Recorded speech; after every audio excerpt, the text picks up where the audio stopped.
ये तो बहुत गलत बात है कि किसी देवी देवता के सामने संकल्प करे फिर उसकी पूर्ति न करे, तो अपराध तो है ही।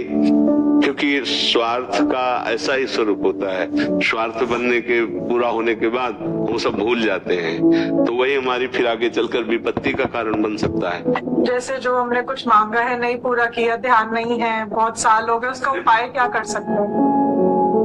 शिप्रा जी, श्री राधे। राधा राधा। महाराज जी, हम लोग अपने जीवन में कई मनोकामना लेकर उनकी पूर्ति के लिए अलग अलग तीर्थ स्थल, मंदिर, शक्तिपीठ, साधु संतों के पास जाते हैं।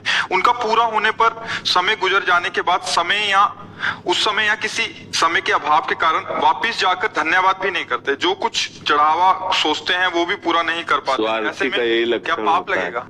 स्वार्थी का यही लक्षण होता है। वो परम अर्थ को तो जानता नहीं, परमार्थ को।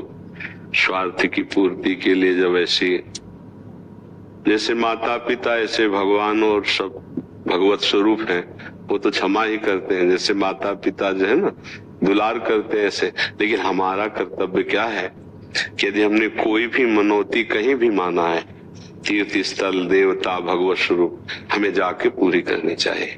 यदि हमारी कामना की पूर्ति हो गई तो हमें उस देवता का, उस प्रभु स्वरूप का आदर करना चाहिए। क्योंकि एक ही कामना से आप सिद्ध थोड़ी हो गए हो, बहुत सी संकट और विपत्तियां आगे और आने वाली हैं। तो आपको वो रास्ता पक्का रखना चाहिए कि जिसकी कृपा से हमारा ये काम बना वो सदैव काम बनाता रहेगा। कम से कम इसी भाव से जुड़ जाए।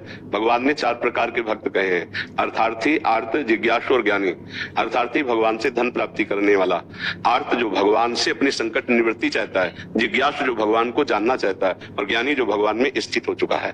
तो इसलिए ये तो बहुत गलत बात है कि किसी देवी देवता के सामने संकल्प करे फिर उसकी पूर्ति न करे, तो अपराध तो है ही। और वो बड़े कृपालु हैं, हम बच्चे हैं, वो क्षमा कर देते हैं, पर हम अपने कर्तव्य से च्युत हो गए।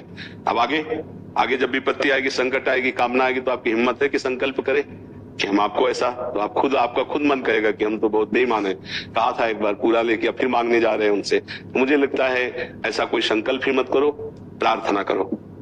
क्योंकि माता पिता से कोई हम संकल्प थोड़ी करते हैं कि हम आपको ये खिला देंगे, आपको ये पिला देंगे, अरे उन्हीं का सब कुछ है। प्रार्थना करते हैं तो इससे फिर बच जाओगे। प्रार्थना करें कि भगवान आप कृपा करो, आप सर्व सामर्थ्यशाली हो, मेरे सामने समस्या है अर्थ की, संकट की, आप कृपा करके निवृत्त कर दो। तो प्रार्थना की निवृत्त हो गया तो कोई बात नहीं है। अगर संकल्प किया तो फिर करना चाहिए। तो किसका? आपका है। हाँ, तो जरूर संकल्प पूरा करना चाहिए। तो एक तरह से वो हमारे दिमाग में कर्जे की तरह रहेगा। क्योंकि स्वार्थ का ऐसा ही स्वरूप होता है, स्वार्थ बनने के पूरा होने के बाद वो सब भूल जाते हैं, तो वही हमारी फिर आगे चलकर विपत्ति का कारण बन सकता है। इसलिए हमें लगता है कर देना चाहिए। जैसे जो हमने कुछ मांगा है नहीं पूरा किया, ध्यान नहीं है, बहुत साल हो गए, उसका उपाय क्या कर सकते हैं? मांगा, आपका काम पूरा हो गया, आपने वो कार्य नहीं किया, अब कर लेना चाहिए। मतलब 100 रुपए का मांगा है तो 110 रुपए का कर लीजिए, थोड़ा और बढ़ाकर कर लीजिए। उससे आपका सुकृत होगा और कृपा प्राप्त होगी। यदि भगवान को या किसी भी देवता को तुम्हारी किसी भेंट की जरूरत नहीं है, पर आपने संकल्प किया तो उसके अनुसार कर देना चाहिए। उससे और कृपा प्राप्त होगी, आपका शुभ संकल्प बनेगा, आपका सुकृत बनेगा, उससे आपका मंगल होगा। जी।